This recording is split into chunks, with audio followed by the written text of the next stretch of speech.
Welcome students, আশা করি সবাই না ভালো বলবো না আজকে, কারণ কাল হচ্ছে আমাদের ডাব্লিউবিপি প্রিলি এক্সাম।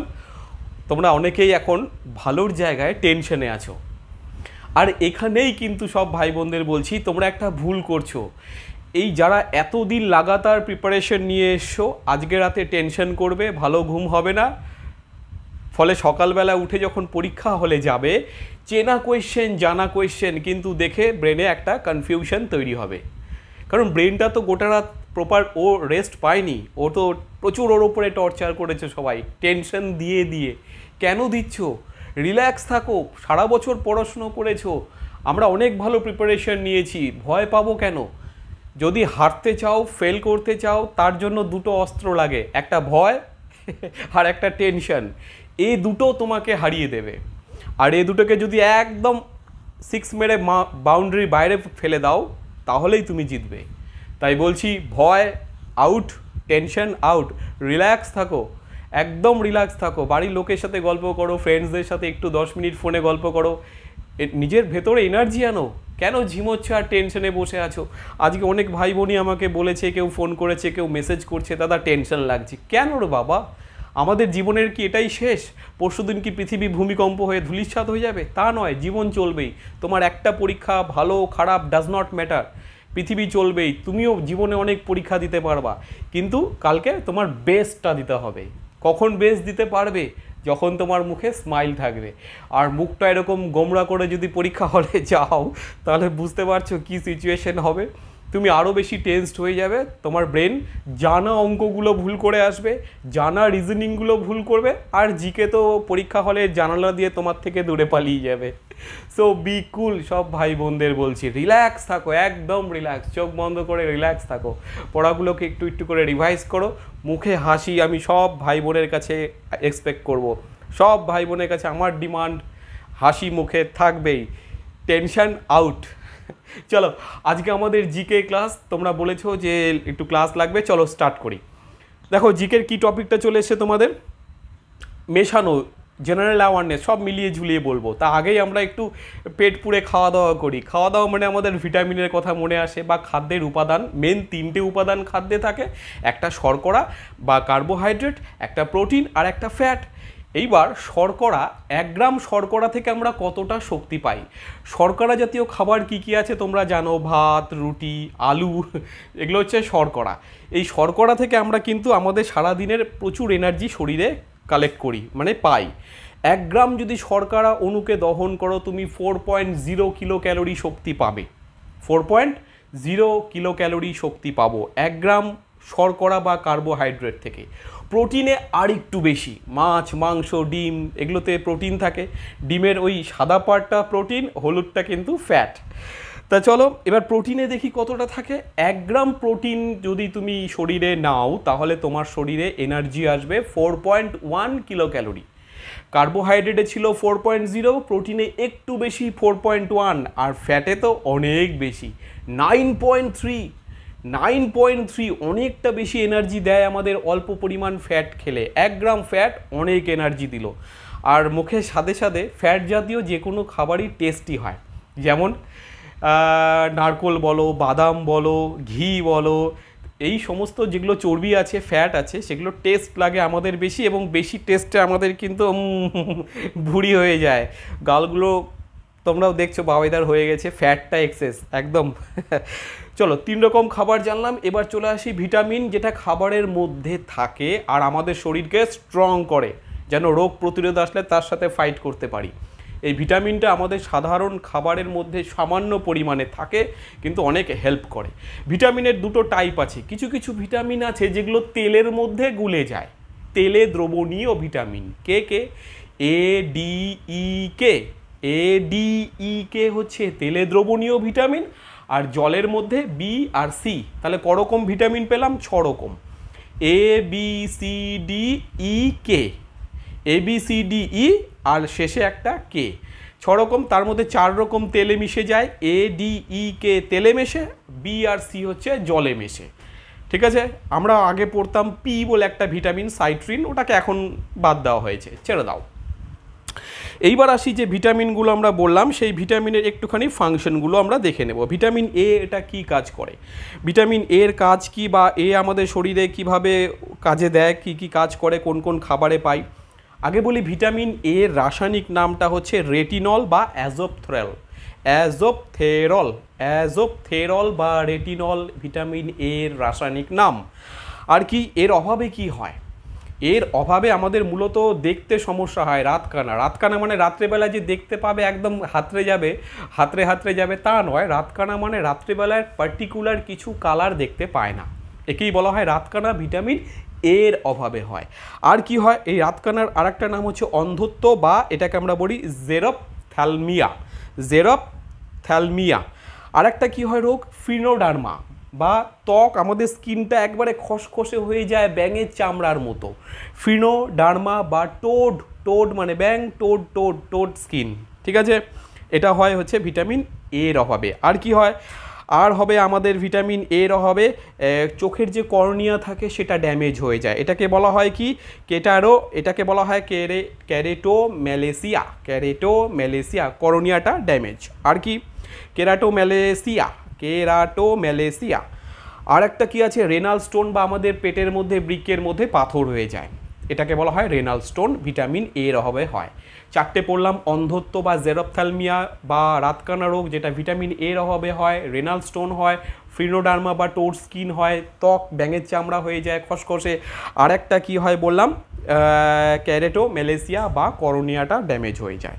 এবার আসো ভিটামিন ডি, যার রাসায়নিক নাম ক্যালসিফেরল। এটা বাচ্চাদের ক্ষেত্রে ভিটামিন ডি এর যদি ঘাটতি হয় হাত পাগুলো বেঁকে যায়, রিকেট রোগ হয়। একটু বড়দের ক্ষেত্রে অস্টিওম্যালেসিয়া বলে রোগ হয়। আর কি হয়, দাঁতগুলো ড্যামেজ হয়ে যায়, হাড়গুলো দুর্বল হয়, মানে হাড়ে ভেঙে গেল, একটু পড়লে হাড় ভেঙে চুরমার, হাত প্লাস্টার করে ঘুরে বেড়াচ্ছ, হাড়গুলো আমাদের উইক হয়ে যায়, দাঁতগুলো উইক হয়ে যায়। কিছুদিন পর ধরো ভালো কিছু খাবার খাচ্ছ, জোরে প্রেশার দিয়েছ, যা দাঁত খুলে গেছে। আমাদের এই ভিটামিন ডি এর ঘাটতি হলে এই দাঁতেরও সমস্যা হয়। আর কি আছে আমাদের, নেক্সট আছে আমাদের হচ্ছে ভিটামিন ই।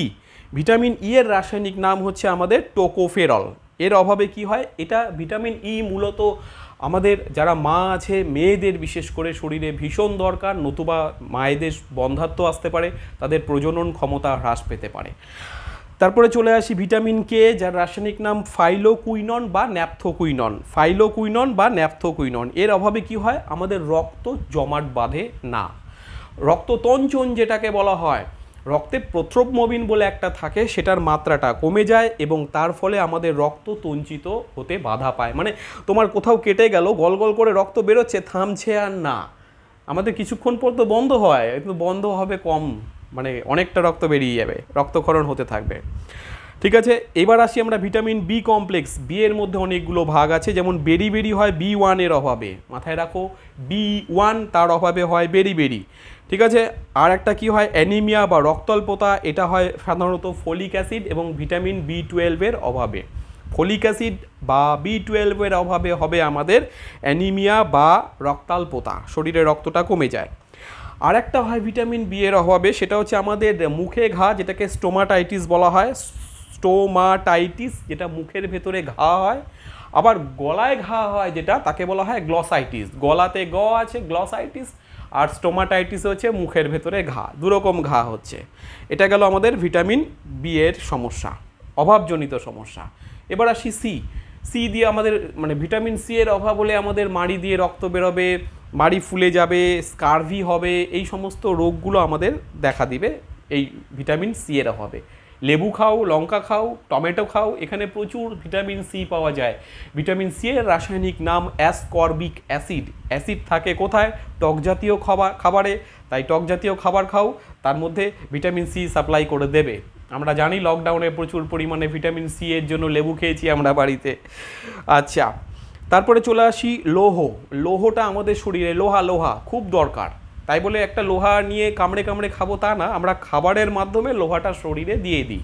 এবার লোহা যদি শরীরে কমে যায় আমাদের, তাহলে কি হবে, হিমোগ্লোবিনের পরিমাণটা কমে যায়। মানুষের রক্তে হিমোগ্লোবিনের পরিমাণ জানা ভীষণ জরুরি। প্রতি 100 ml রক্তে 14.5 মিলিগ্রাম আমাদের গ্রাম, প্রতি 100 মিলিলিটার রক্তে 14.5 গ্রাম আমাদের হিমোগ্লোবিন দরকার। ঠিক আছে, নেক্সট চলো হচ্ছে ক্যালসিয়াম। ক্যালসিয়ামের অভাবে আমাদের কি হয় জানি আমরা, ওই হাড় আর দাঁত এগুলো গঠনটা দুর্বল হয়ে যায় ক্যালসিয়ামের অভাবে, এটা আমরা জানি। তা এটা গেল বায়োলজির কিছুটা পার্ট আলোচনা হলো। তোমরা দেখতে পাচ্ছ যা একবার করে রিভাইজ দিলে স্ক্রিনে যা আসছে তোমাদের পড়ার দারুণ করে রেডি হবে। নেক্সট চলে আসো, আমরা এবার একটু পাহাড় পর্বতে ঘুরতে যাব। চলো, তা ভারতের ম্যাপে যদি আমরা পশ্চিম দিকে চলে যাই, দক্ষিণ দিকে, সেখানে পূর্বঘাট আর পশ্চিমঘাট পর্বতমালা আছে। তা এই পশ্চিম ঘাটের মধ্যে একটা পর্বতমালা আছে যেটা হচ্ছে আন্নামালাই, যার সর্বোচ্চ শৃঙ্গর নাম হচ্ছে আনাইমুদি। 2695 মিটার ওর হাইট। এটা গোটা দক্ষিণ ভারতের মধ্যে সবথেকে উঁচু পয়েন্ট, আন্নামালাই পর্বতের আনাইমুদি শৃঙ্গ। একদম মনে থাকবে সবার। এই পশ্চিমঘাট পর্বতমালায় কয়েকটা গ্যাপ আছে। গ্যাপ মানে কি? গ্যাপ মানে হচ্ছে ধরো এ পাহাড়ের এ প্রান্ত থেকে ও প্রান্তে যাবার একটা পথ, শর্টকাট গ্যাপ। এই গ্যাপগুলোর আবার তিনটে নাম আছে, একটা একটা থলঘাট, একটা ভোরঘাট। এবার কোথা থেকে কোথায় যাওয়া যাবে এই ঘাট বা গ্যাপগুলো খুব বেশি ইম্পর্টেন্ট তোমাদের পরীক্ষায়, একটা আসতেই পারে কালকে। যেমন আমরা যদি পালঘাট পড়ি, ধরো আমি তামিলনাড়ুতে গেছো তোমরা, তামিলনাড়ু থেকে কেরলে যাবে, কেরল দারুণ জায়গা, খুব ভালো। তা তোমরা তামিলনাড়ুতে বেড়াতে গেছো, ওখান থেকে কেরল যাবে শর্টকাট, পাহাড়ের একটা গ্যাপ দিয়ে চলে যাও, ওই গ্যাপটার নাম পালঘাট। কি নাম? তামিলনাড়ু আর কেরলের মধ্যে পালঘাট। তারপরে আসি থলঘাট, হচ্ছে মুম্বাই থেকে তুমি নাসিক যাবে থল। আর ভোরঘাট কি? মুম্বাই থেকে পুনে যাবে। সব ভালো ভালো লোকেশন। তুমি মুম্বাই গেছো, একদিন মনে হলো না একটু নাসিক যাই, তাহলে কি ঘাট? থলঘাট। আর যদি মনে হচ্ছে না মুম্বাই থেকে না একটু পুনে ঘুরে আসি, পুনে, তাহলে তোমাকে যেতে হবে ভোরঘাট। ভোরবেলা রওনা দাও মুম্বাই থেকে পুনে, ভোরবেলায় রওনা দাও মুম্বাই থেকে পুনে, চলে যাবে ভোরঘাটের মধ্য দিয়ে, তাই তো? তাহলে আমরা তিনটে ঘাট, পালঘাট হচ্ছে তামিলনাড়ু কেরল, থলঘাট হচ্ছে মুম্বাই টু নাসিক, আর আরেকটা হচ্ছে ভোরঘাট হচ্ছে মুম্বাই থেকে পুনে। চলো, ঘাটগুলো ক্লিয়ার একদম। এবার আমরা ভারতের কিছু স্পেশাল পাহাড় এবং তাদের উচ্চতম শৃঙ্গগুলো এক নজরে খুব তাড়াতাড়ি। চলো, কারাকোরাম কোথায় আছে? একেবারে জম্মু কাশ্মীরের মাথার উপরে ভারতের ম্যাপের কারাকোরাম পর্বতশ্রেণী, যার সর্বোচ্চ শৃঙ্গের নাম গডউইন অস্টিন বা কে টু, দুটো কে আছে, কিং অফ কারাকোরাম। উচ্চতা 8611 মিটার। ঠিক আছে, এটা হচ্ছে কারাকোরাম পর্বতের সর্বোচ্চ শৃঙ্গ। হিমালয় পর্বতের সর্বোচ্চ শৃঙ্গ যেটা ভারতে অবস্থিত তার নাম কাঞ্চনজঙ্ঘা, 8598 মিটার। তোমাদের এখানে 86 দেখতে পাচ্ছ, ওটা 98 মিটার হবে, 8598 মিটার। তারপরে আছে নাগা পাহাড়। নাগা পাহাড়ের সর্বোচ্চ শৃঙ্গের নাম সারামতি। কি নাম? কিমতি। নাগা পাহাড়ের সর্বোচ্চের নাম সারামতি। সারামতি, নাগা পাহাড়, সারামতি। মিজো পাহাড় তোমরা চলে যাবে, মিজো পাহাড় পূর্ব ভারতে আছে, মিজোরামের ওখানে। মিজো পাহাড়ের হাইয়েস্ট পিক নওজুয়ারজো। দেখো মিজোতে জ আছে আর এখানেও দুটো জ আছে, নওজুয়ারজো বা নওজুয়ারনো বলা হয়, নওজুয়ারজো বা নওজুয়ারনো একই ব্যাপার। তারপরে আসে কোহিমা পাহাড়, এটা হচ্ছে পূর্ব ভারতে আছে, জাভ্ভো। আন্নামালাই বললাম কিছুক্ষণ আগেই, আনাইমুদি। আচ্ছা, নীলগিরি পর্বত দক্ষিণ ভারতে আছে, অপূর্ব জায়গা। নীলগিরি সর্বোচ্চ শৃঙ্গ দোদা বেতা। কি নাম? দোদা বেতা। আরাবল্লী পর্বতের সর্বোচ্চ শৃঙ্গ গুরু শিখর, এটা রাজস্থানের ওদিকটায় আছে। পূর্বঘাট পর্বতের সর্বোচ্চ শৃঙ্গ কোথাও পাবে? আরমাকোন্ডা বা আমাদের কোথাও থাকতে পারে জিন্দাগাদা থাকতে পারে, আরমাকোন্ডা বা জিন্দাগাদা থাকতে পারে। এটা হলো পূর্বঘাটের সর্বোচ্চ শৃঙ্গ। তাহলে একবার একটু রিভাইজ করে দিই। কারাকোরাম পর্বতের সর্বোচ্চ শৃঙ্গ গডউইন অস্টিন বা কে2। হিমালয়ের ভারতে অবস্থিত হচ্ছে কাঞ্চনজঙ্ঘা, নাগা পাহাড়ের সারামতি, মিজো পাহাড়ের নওজুয়ারনো বা নওজুয়ারজো, কোহিমা পাহাড়ের জাভ্ভো, আন্নামালাইয়ের আনাইমুদি, নীলগিরি দোদাবেতা, আরাবল্লীর গুরু শিখর এবং পূর্বঘাটের আরমাকোন্ডা বা জিন্দাগাদা থাকতে পারে। এবার আসো পশ্চিমঘাট, সর্বোচ্চ শৃঙ্গ কলসুবাই, গারো পাহাড়, নকরেক খুব ইম্পর্টেন্ট। ছোটনাগপুর মালভূমির সর্বোচ্চ শৃঙ্গ পরেশনাথ, এটা মালভূমি, ছোটনাগপুর মালভূমি, পরেশনাথ। মিকির পাহাড়, এটা হচ্ছে জম্বুজকো বা ডাম্বুজকো বলা হয়, ডাম্বুজকো। সাতপুরা পর্বতের সর্বোচ্চ শৃঙ্গ ধূপগড়। মহাকাল পর্বতের সর্বোচ্চ শৃঙ্গ অমরকণ্টক, এখান থেকে কিন্তু নর্মদা জন্ম নিয়েছে, নর্মদা নদী। বিন্ধ্য পর্বতের সর্বোচ্চ শৃঙ্গ মানপুর, বিন্ধ্য পর্বত, মানপুর। একবার রিপিট করে নিচ্ছি, পশ্চিমঘাট, কলসুবাই, গারো পাহাড়, নকরেক, ছোটনাগপুর, পরেশনাথ, মিকির পাহাড়, ডাম্বুজাকো, সাতপুরা, ধূপগড়, মহাকাল, অমরকণ্টক, বিন্ধ্য পর্বত, মানপুর। চলো ক্লিয়ার একদম। এবার দেখো তোমাদের কোয়েশ্চেন চলে এসছে, 10খানা কোয়েশ্চেন এসছে জিকের, 10খানা জিকে সব মিলিয়ে ঝুলিয়ে নাম দিয়ে কোয়েশ্চেন দেওয়া হয়েছে। অনেক ভাই বোন আছে করে ফেলেছে যারা ক্লাস করো আমার কাছে, আর যারা করোনি এখনও দেখোনি, এই 10টা কোয়েশ্চেন এক্ষুনি ভিডিও পজ করে কোয়েশ্চেনগুলো টুকে নাও, এর আনসার আমাকে পাঠিয়ে দেবে। একান্তই সমস্যা হলে আমি কমেন্টে এই আনসারগুলো, ডেসক্রিপশন বক্সে আনসারগুলো দিয়ে দেবো, আর তোমরা আগে কমেন্ট করে পাঠাও, আমি দেবো আনসারগুলো, ঠিক আছে? এটা একটু বাড়ির হোমওয়ার্ক দিলাম তোমাদের। চলো নেক্সট আমাদের কিছু ছদ্মনাম, যে কালকের পরীক্ষায় তোমরা একটা কমন পাবেই পাবে, একদম চটপট একটুখানি ছদ্মনাম আমরা রিভাইজ দেব। Start, ready.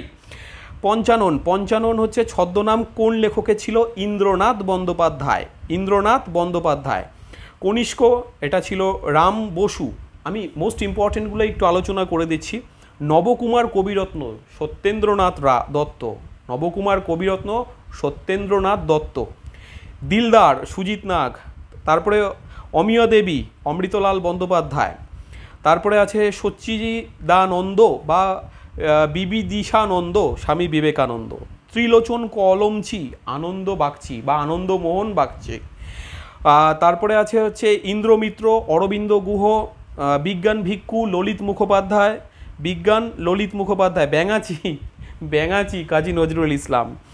মহাস্তবীর, মহাস্তবীর হচ্ছে প্রেমাঙ্কুর আতর্থী, প্রেমাঙ্কুর আতর্থী। হাবু শর্মা, তারাশঙ্কর বন্দ্যোপাধ্যায়। দেখো কত ভালো নাম, তারাশঙ্কর, তা না হাবু শর্মা নিয়েছিল। আচ্ছা, তারপরে হচ্ছে আমাদের মোস্ট ইম্পর্টেন্ট গ্রন্থকীট, তারাপদ রায়। চিরঞ্জীব চিত্তবিশ্বাস, পঞ্চমুখ শক্তিপদ রাজগুরু। তারপর আছে রসুল আলী, অবনীন্দ্রনাথ ঠাকুর। সমুদ্রগুপ্ত, পূর্ণেন্দু পত্রী। অনিলা দেবী, সবাই জানি শরৎচন্দ্র চট্টোপাধ্যায়, অনিলা দেবী নাম নিয়ে লিখেছিলেন। কাকাবাবু, এখানে একটা গন্ডগোল করে ফেলে অনেকে, কাকাবাবু কিন্তু একটু গন্ডগোল করে ফেলে। তা কাকাবাবু হবে প্রভাত কিরণ বসু। কাকাবাবু একটা চরিত্র, সেটা কিন্তু আলাদা একটা ক্যারেক্টার, ওটা অন্য একজন সৃষ্টি করেছে। কিন্তু আমরা যদি কাকাবাবু হচ্ছে ছদ্মনাম কে নিয়েছিলেন, তাহলে বলতে হবে প্রভাত কিরণ বসু। বীরবল, প্রমথ চৌধুরী। তারপরে হচ্ছে আমাদের ইম্পর্টেন্ট টেকচাঁদ ঠাকুর, প্যারিচাঁদ মিত্র। পরশুরাম, রাজশেখর বসু, খুব ইম্পর্টেন্ট।